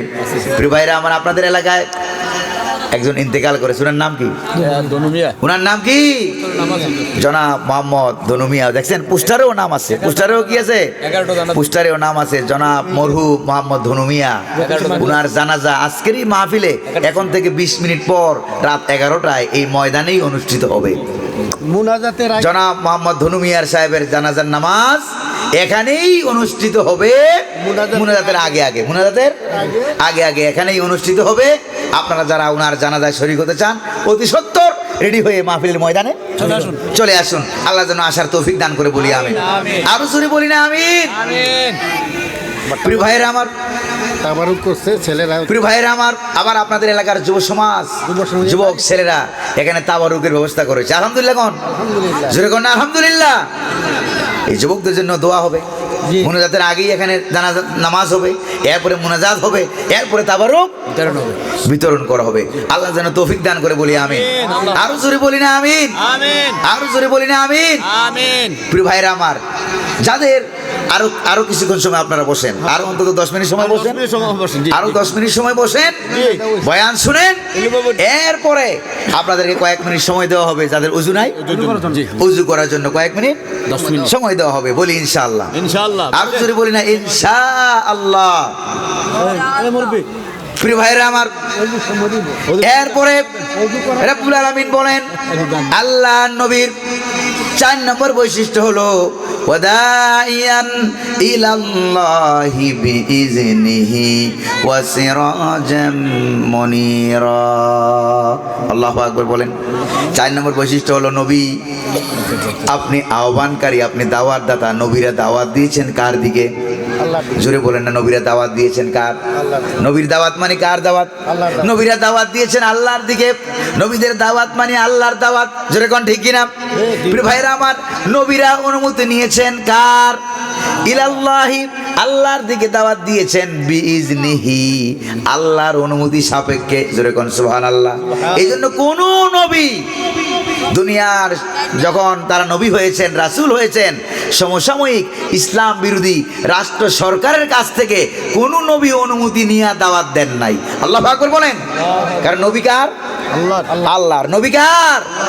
আল্লাহর। এই জন্য জমিন কার? আকাশ কার? আল্লাহর। আকাশের নিচে, আল্লাহর জমিনের উপরে আল্লাহর দাওয়াত দেওয়া হবে। এখানে অনুমতির কোনো প্রয়োজন? জোরে কন্যা, অনুমতির কোনো প্রয়োজন? অনুমতির কোনো প্রয়োজন নাই। এই জন্য কোনো পয়গাম্বর দুনিয়ার, যেমন মুসা আলাইহিস সালাম ফেরাউনের কাছ থেকে অনুমতি নেন নাই। মুহাম্মদুর রাসূলুল্লাহ সাল্লাল্লাহু আলাইহি সাল্লাম আবু জাহলের কাছ থেকে অনুমতি নেন নাই। তারপরে হযরত ইব্রাহিম আলাইহিস সালাম নমরুদের কাছ থেকে অনুমতি নেন নাই। নিছেন নাকি অনুমতি? এই জন্য আল্লাহর জমিনে আল্লাহর দিন কায়েম হবে। ইন্ডিয়ার অনুমতি, আমেরিকার অনুমতির কোনো প্রয়োজন। সামনের সময় আসতেছে মোক্ষম সময়। এই সময়ের ভিতরে আপনারা মুসলমান পরিচয়ে, ইসলামী ধর্ম পরিচয়ে আপনারা কি কোরআনের পক্ষে থাকতে রাজি আছেন? কোরআনের পক্ষে থাকতে, কোরআনের পক্ষে সমর্থন দিতে কি আপনারা রাজি আছেন? কারা কারা রাজি? দুই হাত উঁচু করে একটা স্লোগান দিয়ে আল্লাহর দেখান। আল কোরআনের আলো, আল কোরআনের আলো, আল হাদিসের আলো, আলেম উলামা যেখানে, কোরআন হাদিস যেখানে, নারে তাকবীর। ইসলামের শত্রুরা প্রিয় ভাইয়েরা আমার, এই যে যারা কোরআনের পক্ষে থাকবে, আপনাদের এলাকায় যে জনাব মোহাম্মদ মরহুম ধনু মিয়া ভাই, উনি যে ইন্তেকাল করলো সকালবেলায়, মনে হয় নাকি সকালবেলায় যে উনি ইন্তেকাল করেছে, পোস্টারে তার নামটাও কিন্তু আছে নাকি না? সকালবেলায় তিনি ইন্তেকাল করেছে, এখানে মাহফিলে তিনি সামনেই বসে থাকতেন, ঠিক কিনা বলেন? প্রিয় ভাইরা আমার, এখন আপনাদেরকে বলি, এই যে আমার ভাই তোমার ভাই বল্লুক ভাই ইসলাম বিরোধী ভাইয়ের তো অভাব নাই, যেরকম নবাব আছে নাকি? এই জন্য স্লোগান দেন, এই ভাই এখন যখন কিছুক্ষণ পরে কবরে চলে যাবে, কবরে কি কোনো নেতার চেহারা দেখানো হবে? যে নেতার পিছিয়ে স্লোগান দিয়েছে, যারা আদর্শ বাস্তবায়নে স্লোগান দিয়েছে, তার চেহারা কি কবরে দেখানো হবে? কবরে দেখানো হবে না। কবরে দেখানো হবে আমার নেতা, তোমার নেতা বিশ্বনবী মুস্তাফা সাল্লাল্লাহু আলাইহি ওয়াসাল্লাম হুজুরের চেহারা মুবারক কবরে কি আপনারা দেখতে চান? কারা কারা চান তারা একটু হাত তুলে দেখান তো। হুজুরের চেহারা মুবারক দেখানো হবে। শুধু তাই না, ভালো করে খেয়াল করেন, চেহারা মুবারক দেখাইতে গিয়া দুই রকমের বর্ণনা আছে। একটা বর্ণনা হলো সরাসরি কবরটাকে মদিনার রওজা মুবারক পর্যন্ত লম্বা করে দেওয়া হবে, এই লোকের চোখের পাওয়ার বাড়িয়ে দেওয়া হবে। আর আরেক বর্ণনা আছে, আল্লাহ নবীর চেহারা মুবারক ফেরেশতা এরকম তুলে ধরবেন আর বলবেন, মা কুনতা তাকুলু ফি হাযার রাজুল, এই লোকটারে চিনো কিনা? প্রিয় ভাইরা আমার, যারা নামাজ পড়ে নাই, রোজা রাখে নাই, ইসলামী অর্থনীতি, ইসলামী সমাজনীতি, ইসলামী রাজনীতির সাথে যারা জড়িত নাই, প্রিয় ভাইরা, নামাজ রোজা হজ জাকাতে ইসলাম মেনেছে, জিকির আজকারে, আর অর্থনীতি, সমাজনীতি, রাজনীতি, ইলেকশন নির্বাচনে ভোটের ক্ষেত্রে ইসলাম যারা মানে নাই, আপনারা বলেন তারা কি নবীজিকে কবরে চিনতে পারবে? জোরে বলেন না, চিনতে পারবে না? তারা তো চিনতে পারবে না, কারণ তারা মনে মনে ভেবেছে মধু খাওয়া সুন্নত। এগুলিকে আমি ছোট করছি না, মধু খাওয়া সুন্নত, কদু খাওয়া সুন্নত, মিষ্টি খাওয়া সুন্নত, মেসওয়াক করা সুন্নত, এই নরম নরম সুন্নতগুলিকে তারা পালন করেছে। যেই সুন্নতগুলি পালন করতে গিয়া কোনো মারামারি, কিলাকিলি, পিঠের উপরে কোনো মাইটের খাওয়া লাগে না, জোরে বলেন ঠিক কিনা? এবার আমি আপনাদেরকে প্রশ্ন করি, আল্লাহ নবী মায়ের খেয়েছেন না খান নাই? নবীজি মার খেয়েছেন না খান নাই? সাহাবায়ে কেরাম মার খেয়েছেন না খান নাই? জোরে কোন? নবীজির পরে এই উম্মতের সর্বোত্তম ব্যক্তি হলো হযরত আবু বকর সিদ্দিক রাদিয়াল্লাহু তাআলা আনহু, জোরে কোন ঠিক কিনা? জান্নাতের সার্টিফিকেট পাওয়া। এবার আমি আপনাদেরকে একটা প্রশ্ন করি, হযরত আবু বকর সিদ্দিক রাদিয়াল্লাহু তাআলা আনহু, তিনি যদি লা ইলাহা ইল্লাল্লাহ মুহাম্মাদুর রাসূলুল্লাহ নবী রাসূল হিসাবে মুহাম্মদ সাল্লাল্লাহু আলাইহি ওয়াসাল্লামরে মানি, মসজিদের ইমাম হিসাবেও মানি, মুহাম্মদুর রাসূলুল্লাহর পিছনে নামাজ পড়ি, কিন্তু বাজার ঘাট, স্কুল কলেজ মসজিদ মাদ্রাসা, অর্থনীতি সমাজনীতি রাজনীতি পররাষ্ট্রনীতি, এগুলির ক্ষেত্রে মুহাম্মদ সাল্লাল্লাহু আলাইহি ওয়াসাল্লামটা মানি না। আবু জাহেলটা যদি মানতো আবু বকর সিদ্দিক রাদিয়াল্লাহু তাআলা আনহু, তাহলে কি আবু বকর রাদিয়াল্লাহু তাআলা আনহু ঈমান থাকতো? জোরে কোন না, ঈমান থাকতো নাকি? কারণ কিছু ক্ষেত্রে মুহাম্মদুর রাসূলুল্লাহ মানে, আর কিছু ক্ষেত্রে আবু জাহেল মানে, ইসলাম বিরোধীটা মানে। তাহলে কি আবু বকর সিদ্দিক রাদিয়াল্লাহু তাআলা আনহুর ঈমান কি থাকতো? জোরে কোন না, ঈমান থাকতো নাকি? আমাদের ঈমান আবু বকরের চাইতে আরো বেশি মজবুত হয়ে গেছে মনে হয়। কথা কি ক্লিয়ার? আমাদের ঈমান আবু বকর সিদ্দিকের চাইতে আরো বেশি মজবুত হয়ে গেছে মনে হয়। তা আমরা তো নামাজ রোজা হজ যাকাত জিকির আজকার তাসবিহ তাহলিল মসজিদ মাদ্রাসা ইমামতি এগুলির ক্ষেত্রে মুহাম্মদুর রাসূলুল্লাহর মানি, লা ইলাহা ইল্লাল্লাহ মুহাম্মাদুর রাসূলুল্লাহ সাল্লাল্লাহু আলাইহি সাল্লাম। আর অর্থনীতি সমাজনীতি রাজনীতি প্রেসিডেন্ট এমপি মন্ত্রিত্ব এগুলির ক্ষেত্রে মুহাম্মদুর রাসূলুল্লাহর আদর্শ আমরা মানতে রাজি না। তারপরও আমাদের ঈমান যায় না, কারণ আমাদের ঈমান আমরা রশিদে বাঁধে রাখছি। জোরে কোন ঠিক না? জোরে কোন নাউযুবিল্লাহ, আর জোরে কোন নাউযুবিল্লাহ। প্রিয় ভাইরা আমার, রাজনীতির ক্ষেত্রেও আজকে থেকে আমরা ইসলাম মানব। রাজি আছেন নাকি নাই? রাজি আছেন নাকি নাই? নাইলে কিন্তু অর্ধেক অর্ধেক হয়ে যাবে। এই যে আমি জামা গায়ে দিয়ে আসছি, পুরা জামা গায়ে না দিয়া একটা হাতা গায়ে দিয়ে আসতাম, শুধু অসুন্দর। এখানে বসতে দিতেন আপনারা? প্রধান বক্তা হিসেবে দাওয়াত দিতেন, এখানে বসতে দিতেন? এক হাতা গা দিয়েছে। এই যে এই যুবক ভাইরা আছে, পায়জামা ঠ্যাং কয়টা? দুইটা ঠ্যাং না পরিয়া এক ঠ্যাং পরিয়া আসছে, আরেক ঠ্যাং বাইরে ঝুলতে আছে, আর ভিতরে মাল মাথা যা আছে সব দেখা যায়। যেরকম ঠিক কিনা? এরকম একটা ছেলে যদি আসে, মাহফিলে বসতে দিবেন আপনারা? বসতে দিবেন?